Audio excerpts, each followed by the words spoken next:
Movie शुरू होती है जहां अगाथा 616 नाम का एक उल्का पिंड यानी एस्टेरॉइड अर्थ से टकराने वाला था, तो इंसानों ने उस पर न्यूक्लियर मिसाइल से हमला किया। इससे वो उल्का पिंड तो नष्ट हो गया, लेकिन न्यूक्लियर रेडिएशन के वापस अर्थ पे आने से यहाँ के सभी कोल्ड ब्लडेड जीव यानी चींटियां, मक्खियां और रेप्टाइल्स जैसे जीवों में म्यूटेशन हुआ और उनका आकार कई गुना बढ़ गया। ये सभी इंसानों का शिकार करने लगे। 1 साल तक चली इस लंबी लड़ाई में अधिकतर बड़े जीव मारे गए, लेकिन इसमें सारी मिलिट्री के साथ साथ गन्स और गोलियां भी खत्म हो गईं। इस लड़ाई में इंसानों की 95% जनसंख्या मारी गई। बचे हुए लोग जमीन के अंदर बने बंकर्स यानी तहखाने में रहने को मजबूर हैं, जिन्हें ये लोग कॉलोनी कहते हैं। अब हम कुछ दिन पहले का सीन देखते हैं। जब जोल अपनी गर्लफ्रेंड एमी के साथ था, तभी पहली बार एक विशालकाय कीड़े ने शहर पे हमला किया था। वे दोनों फौरन अपने घर जाते हैं, जहाँ सभी लोग डर के मारे शहर छोड़ के जा रहे हैं। इसी कारण वे दोनों अलग हो जाते हैं। जोल एमी से कहता है कि मैं तुम्हें ढूंढ लूंगा। अब रास्ते में जोल का परिवार उन मॉन्स्टर्स के हमले के बीच फंस जाता है। जोल कार से निकल जाता है, लेकिन उसके पेरेंट्स कार में ही फंस जाते हैं। जोल की मोम उसे जाने को कहती है और तभी उनकी कार पर एक विशाल काय मॉन्स्टर का पैर आ जाता है। अपने पेरेंट्स को आंखों के सामने मरता देख झोल सन्न रह जाता है। आसपास के लोग झोल को वहां से ले जाते हैं। तब से झोल इस हादसे से उभर नहीं पाया है। उस हादसे को 7 साल हो चुके हैं। झोल उसी ग्रुप के साथ है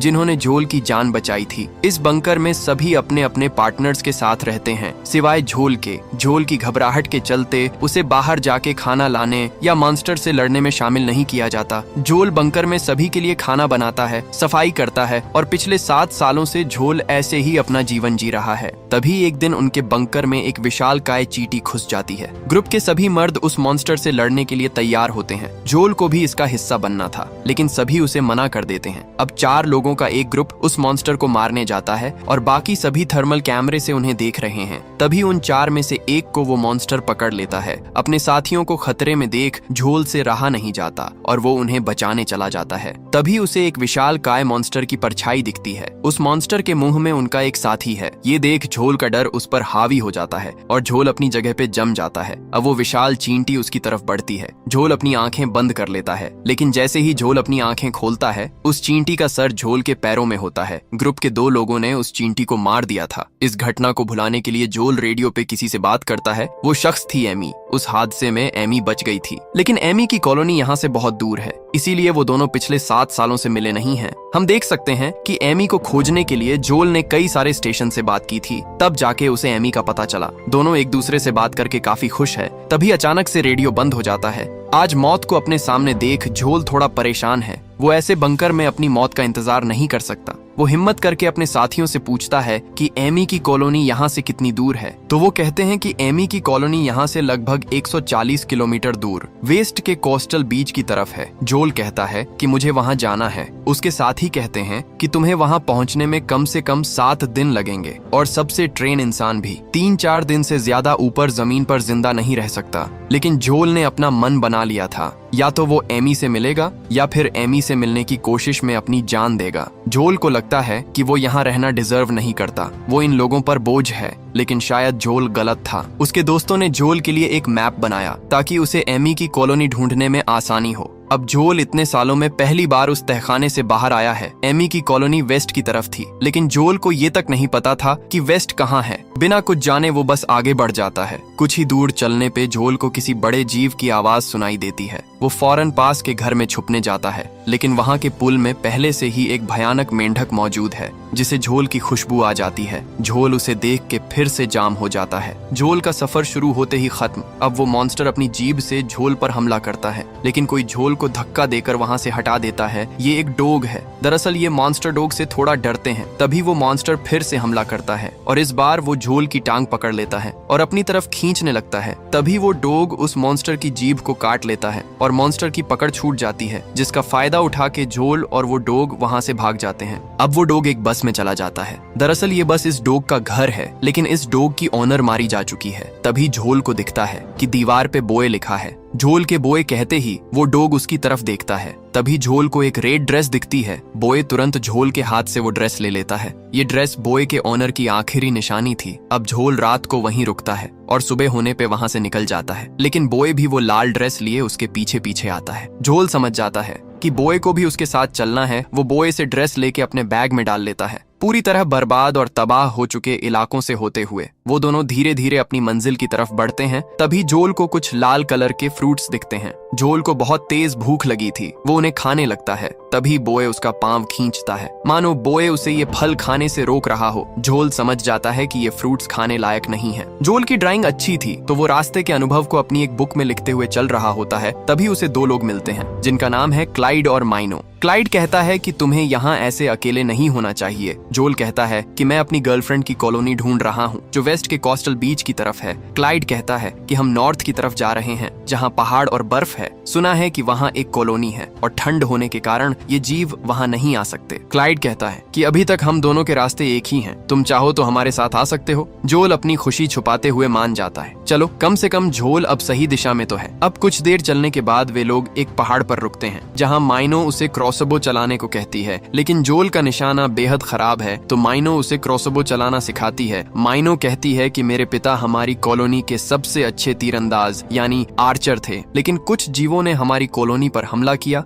और मेरे पिता के साथ क्लाइड का बेटा भी मारा गया। उस हादसे के बाद हम दोनों साथ ही हैं और एक सेफ कॉलोनी की तलाश में घूम रहे हैं। तभी क्लाइड को नीचे जंगल में एक मॉन्स्टर उनकी तरफ आता दिखाई देता है। क्लाइड कहता है कि चमलर को तुम्हारी खुशबू मिल गई है, हमें अब यहाँ से निकलना होगा। दरअसल क्लाइड और माइनो काफी समय से जमीन पे जी रहे हैं। इन दिनों में उन्हें कई मॉन्स्टर का अनुभव और काफी नॉलेज हो चुका है। अब थोड़ी दूर चलने के बाद क्लाइड को एक बड़ा सा घोंगा यानी स्नेल दिखता है। क्लाइड जोल को बिल्कुल स्थिर खड़े रहने को कहता है, लेकिन डर के मारे झोल वैसे भी स्थिर ही खड़ा था। क्लाइड धीरे से झोल का टी शर्ट उतारता है और उसे स्नेल पे रख देता है और स्नेल बिना नुकसान पहुंचाए वहां से चला जाता है। क्लाइड कहता है कि जहां ये बोल्डर स्नेल जाएगा वहां तुम्हारी खुशबू को फैला देगा, जिससे चमलर तुम्हारा पीछा नहीं कर पाएगा। जोल को ये नहीं पता था कि मॉन्स्टर्स अच्छे भी होते हैं। माइनो कहती है कि तुम उनकी आंखों में देख के ये पता लगा सकते हो कि वो मॉन्स्टर्स हैं या फ्रेंड्स। अब वे सभी रात होने पे एक जगह रुकते हैं जहां खाना खाने के बाद वो सोने लगते हैं। तभी क्लाइड उन्हें उठा देता है। वो कहता है कि या तो हम खाना खा सकते हैं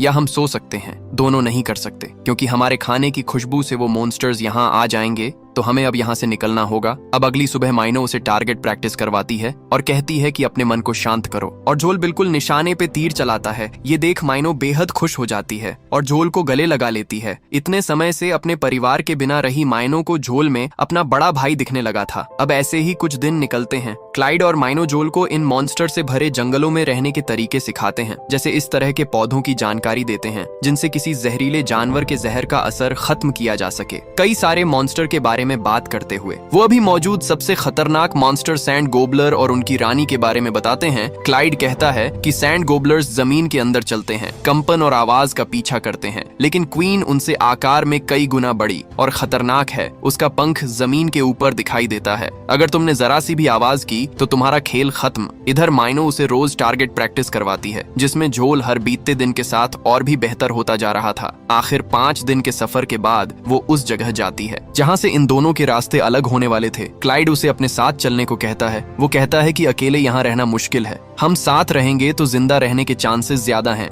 लेकिन जोल को एमी से मिलना ही था। दुखी माइनो को जोल समझाता है कि एमी उसके लिए क्या मायने रखती है। उदास माइनो एक आखिरी बार जोल को गले लगाती है। अब क्लाइड उसे एक ग्रेनेड देते हुए कहता है कि बहुत जरूरी हो तभी इसका इस्तेमाल करना। इसकी पिन निकालने के बाद 5 तक गिनना और फेंक देना। गलतियां करने से ही तुम सीखोगे, और अगर कुछ गलतियों तक तुम जिंदा रह पाए तो आगे का सफर आसान होगा। अब दोनों अपने अपने रास्तों पे निकल जाते हैं। जोल और बोए को अभी भी 50 किलोमीटर की दूरी अकेले तय करनी है, लेकिन ये सफर आसान नहीं होने वाला है। थोड़ी दूर चलने के बाद वे दोनों एक जगह पहुंचते हैं जहां बोए कुछ अजीब बर्ताव करने लगता है। वो आगे नहीं जाना चाहता तो वो डर के एक पैडल वाली बोट के नीचे जाकर छुप जाता है। झोल उसे बाहर आने को कहता है। तभी झोल के पैरों के नीचे से किसी जीव के कई सारे पैर निकलते हैं। ये है एक विशाल कायकन खजूरा यानी सेंटपीड। झोल डरते हुए धीरे से अपना क्रॉसबो निकालता है, लेकिन वो मॉन्स्टर झोल के पास आ जाता है। वो अपनी टेल से झोल को पकड़ने ही वाला होता है कि बोए के भौंकने से वो मॉन्स्टर डर जाता है और झोल पर अपनी टेल से वार करता है, जिससे झोल हवा में उछलते हुए दूर गिर जाता है। अब वो मॉन्स्टर बॉय को मारने के लिए उस बोट को घेर लेता है और उसे पलट देता है। इधर एक बार फिर से जोल को अपने माता पिता के साथ हुआ हादसा घेर लेता है। तभी जोल अपने डर पे काबू पाते हुए खड़ा हो जाता है और उस मॉन्स्टर को एक तीर मारता है जो उसकी गर्दन पर लगता है, जिससे वो मॉन्स्टर गुस्से से पागल हो जाता है। वो बॉय को छोड़ के सीधा जोल की तरफ तेजी से आता है, लेकिन एंड वक्त पे जोल सीधा उसके सिर में तीर मार देता है, जिससे वो मॉन्स्टर वहीं ढेर हो जाता है। बुरी तरह डरा हुआ जोल समझ ही नहीं पाता कि उसने क्या कर दिया है। तभी उसे बॉय दिखाई देता है। वो बिल्कुल ठीक है। बॉय सीधा जोल के पास आता है। जोल अपने माता पिता को नहीं बचा पाया था, लेकिन आज उसने अपने डर पे काबू करके अपने दोस्त की जान बचाई थी। अब रात अपने साथ बारिश लाती है। जोल ने 7 सालों से बारिश नहीं देखी थी। तभी पूरे आसमान में कलरफुल जेली फिश आ जाती है। ये उन मॉन्स्टर में से एक है जो नुकसान नहीं पहुंचाते हैं। जोल और बॉय इन्हें देखते हुए रात गुजारते हैं। अब सुबह दोनों चलते हुए एक जगह पहुंचते हैं जहां एक बड़ा सा गड्ढा होता है। तभी एक बार फिर से बॉय वहां से भाग जाता है। जोल समझ जाता है कि बॉय को किसी खतरे का एहसास हुआ है। वो भी बॉय के पीछे पीछे जाता है। तभी जोल को अपने पीछे जमीन के अंदर से एक जीव आता हुआ दिखाई देता है और उसका एक पंख बाहर दिख रहा था, यानी ये क्वीन है। जोल पक्का करने के लिए पास पड़े एक टॉय को दूर फेंकता है,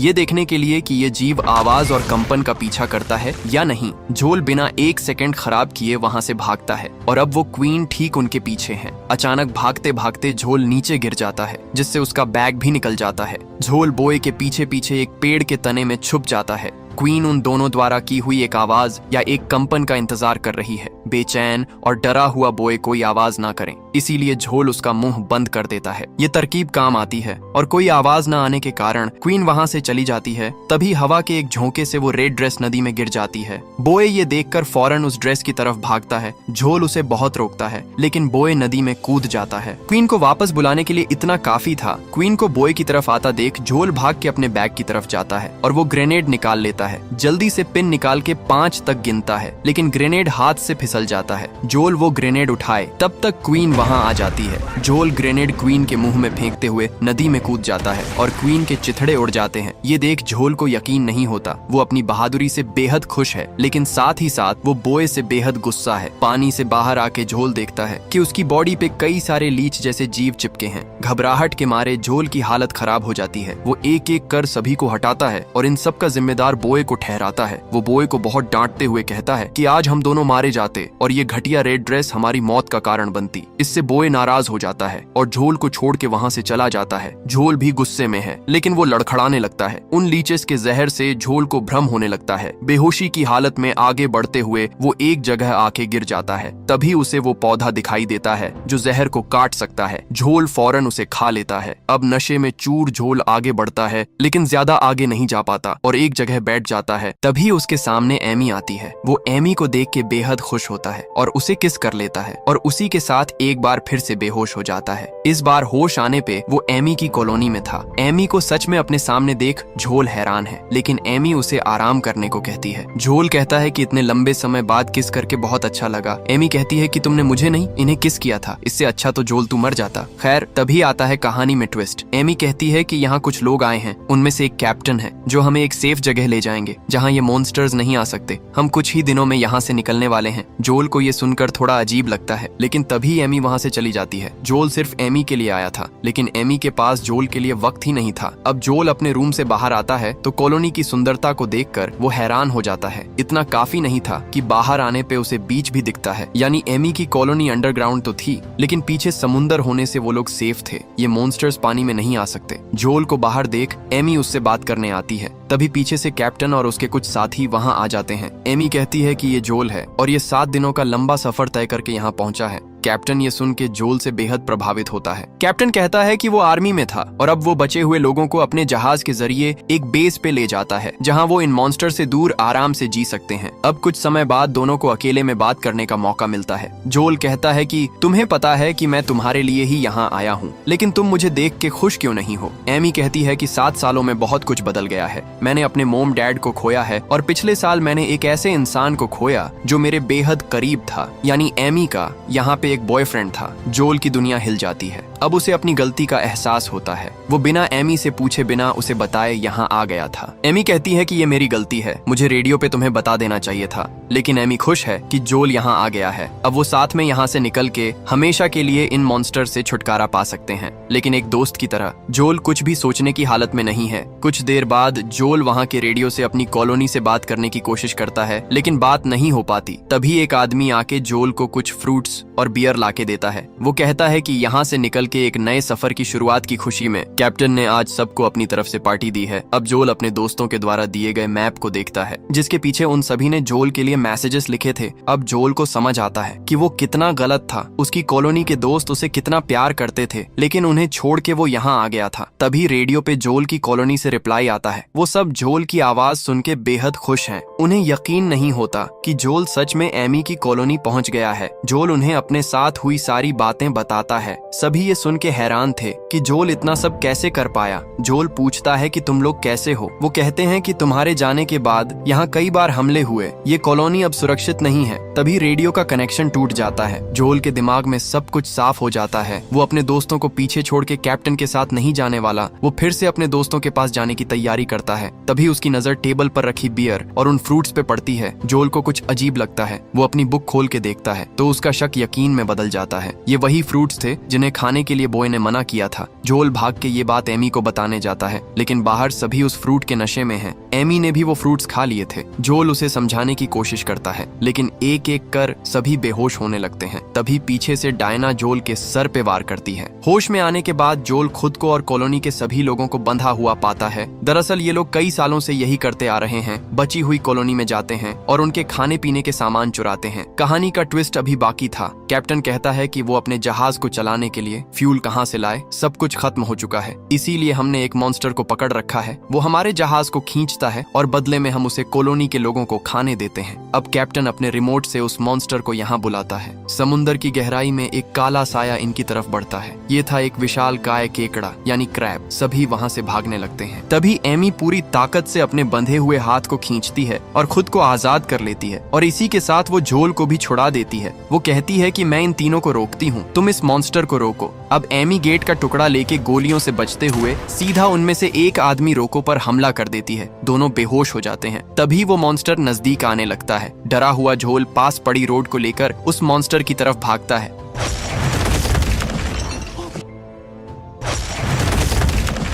लेकिन उल्टा गिरने के कारण वो मॉन्स्टर उठ नहीं पाता। जोल उसे मारने ही वाला होता है कि ये देख कैप्टन अपने रिमोट से उस मॉन्स्टर को बिजली का एक झटका देता है और मॉन्स्टर के एक वार से जोल दूर जा गिरता है और दूसरे झटके के साथ ही वो मॉन्स्टर सीधा हो जाता है। इधर एमी को होश आता है तो उसे अपने सामने डायना दिखती है। अब दोनों के बीच फाइट शुरू हो जाती है, लेकिन डायना एमी को आसानी से हरा देती है। इधर वो मॉन्स्टर सीधा जोल की तरफ बढ़ता है। तभी अचानक से बॉय वहाँ आ जाता है और एक बार फिर से जोल और मॉन्स्टर के बीच खड़ा हो जाता है। क्योंकि ये मॉन्स्टर डॉग से डरते हैं तो वो मॉन्स्टर बॉय को देख के रुक जाता है। तभी कैप्टन डायना को कहता है कि उस कुत्ते को मार दो। डायना फायर करने ही वाली होती है कि एमी उसके हाथ पे मार के उसका निशाना मिस करवा देती है और ग्रेनेड सीधा मॉन्स्टर पे जाके लगता है। तभी कैप्टन खुद नीचे आके एमी को मारता है, जिससे एमी बेहोश हो जाती है। लेकिन ग्रेनेड लगने से वो मॉन्स्टर बेहद गुस्सा हो जाता है और सीधा कैप्टन को ही मारने उसकी तरफ बढ़ता है। लेकिन कैप्टन फिर से शॉक देता है, जिससे वो मॉन्स्टर जोल की तरफ मुड़ जाता है। अब जोल एमी की सुरक्षा के लिए बॉय को उसके पास भेजता है। बॉय भागते हुए एमी के पास जाता है और उसे चाटते हुए होश में लाने की कोशिश करता है। इधर मौका देख वो तीनों वहाँ से भाग जाते हैं। अब वो मॉन्स्टर जोल पे एक के बाद एक हमला करता है, लेकिन जोल हर बार बच जाता है। इधर एमी को होश आता है। वो अपने सामने पड़ी ग्रेनेड गन को उठा लेती है। इधर वो मॉन्स्टर जोल को पकड़ लेता है। वो फौरन एमी से वो ग्रेनेड गन मांगता है। एमी के गन देते ही वो सीधा उस मॉन्स्टर के मुंह की तरफ निशाना लगाता है। लेकिन तभी जोल की नजर उस मॉन्स्टर की आंखों में पड़ती है और उसे मायनों की कहीं बात याद आती है। आंखों में देखने से पता चलेगा कि मॉन्स्टर से खतरा है या नहीं। और जोल को इस मॉन्स्टर की आंखों में जो दिख रहा था वो था सिर्फ दर्द, जो उस चेन से हो रहा था, जिसमें शॉक देकर कैप्टन इस पे कंट्रोल करता है। जोल पूरे ध्यान से उस चेन पे निशाना लगाता है और उस पर ग्रेनेड फायर कर देता है, जिससे वो चेन टूट जाती है और उसी के साथ उससे जुड़ा करंट का वायर भी। जोल कहता है कि तुम आजाद हो। मॉन्स्टर जोल को छोड़ देता है। नीचे गिरते ही एमी जोल के पास आती है। अब मॉन्स्टर जोल के नजदीक आके रुक जाता है, मानो वो जोल को शुक्रिया कह रहा हो। अब वो मॉन्स्टर सीधा कैप्टन के जहाज की तरफ बढ़ता है। अपने जहाज पे पहुंचकर कैप्टन अपने रिमोट से शॉक देने की कोशिश करता है, लेकिन कुछ नहीं होता। उसके साथ ही समझ जाते हैं कि उनका अंत आ चुका है। देखते ही देखते वो मॉन्स्टर जहाज तक पहुंच जाता है और सबसे पहले डायना, फिर रोको और लास्ट में कैप्टन साहब को भी जिंदा निगल जाता है और साथ ही उस जहाज को भी नष्ट कर देता है। सब कुछ ठीक होने के बाद जोल वहां से अपनी कॉलोनी, अपने दोस्तों के पास जाने को तैयार था, लेकिन इतना कुछ होने के बाद एमी के मन में जोल के लिए फिर से फीलिंगलेस जाग उठी। जोल कहता है कि मेरे दोस्तों को मेरी जरूरत है। जोल एमी को अपनी बुक देता है जिससे एमी को इन मॉन्स्टर से लड़ने में मदद मिले। जोल एमी को शुक्रिया कहता है क्योंकि उसी के कारण वो ये सफर कर पाया जिसने उसकी जिंदगी बदल दी। अब जाने से पहले हिम्मत करके वो एमी को किस कर देता है और एमी भी यही चाहती थी। इसके बाद जोल कहता है कि उसे जाना होगा। इस बार एमी जोल से कहती है कि मैं तुम्हें ढूंढ लूंगी। अब जोल बॉय के साथ अपनी कॉलोनी की तरफ बढ़ जाता है। एक बार फिर से 7 दिन का भयानक सफर तय करते हुए, कई मॉन्स्टर से बचते हुए जोल और बॉय आखिरकार अपनी कॉलोनी पहुंच जाते हैं, लेकिन वो जगह बाहर से पूरी तरह तबाह हो चुकी है। जोल अंदर जाकर देखता है तो उसे वहां उसके सारे दोस्त मिल जाते हैं। सभी जोल को फिर से देख खुशी से पागल हो जाते हैं। अब जोल रेडियो पे सभी के लिए एक मैसेज देता है। वो कहता है कि मैंने जमीन पे 15 दिन गुजारे हैं। मैं अगर जिंदा हूँ तो एक डॉग और 2 अनजान लोगों की मदद से, और अगर मैं ये कर सकता हूँ तो कोई भी कर सकता है। ऊपर जमीन पर रहना आसान नहीं है, लेकिन यूं छुप के रहना भी समस्या का हल नहीं। मेरा अनुभव इस सफर में आपकी मदद करेगा। मैं और मेरे दोस्त नॉर्थ के पहाड़ों की तरफ जा रहे हैं, जहाँ की बर्फ में ये मॉन्स्टर्स नहीं आ सकते। सफर मुश्किल होगा, लेकिन आजादी के लिए इतना तो करना होगा। हम देखते हैं कि जोल के इस सफर से प्रेरित होके बाकी बचे हुए लोग भी अपने अपने बंकर से निकलकर खुली हवा में सांस लेने को आ जाते हैं। उनमें से एक एमी की कॉलोनी भी थी। जोल अपने दोस्तों के साथ क्लाइड और माइनो के रास्ते पे आगे बढ़ जाता है, लेकिन आखिर में एक ट्विस्ट है। बर्फीले पहाड़ों पे जोल का ये मैसेज क्लाइड और माइनो भी सुन रहे थे। माइनो कहती है कि बर्फीली मकड़ियां उन्हें खा जाएंगी। क्लाइड कहता है कि जोल संभाल लेगा, और इसी सीन के साथ ये कहानी यहीं पर खत्म हो जाती है।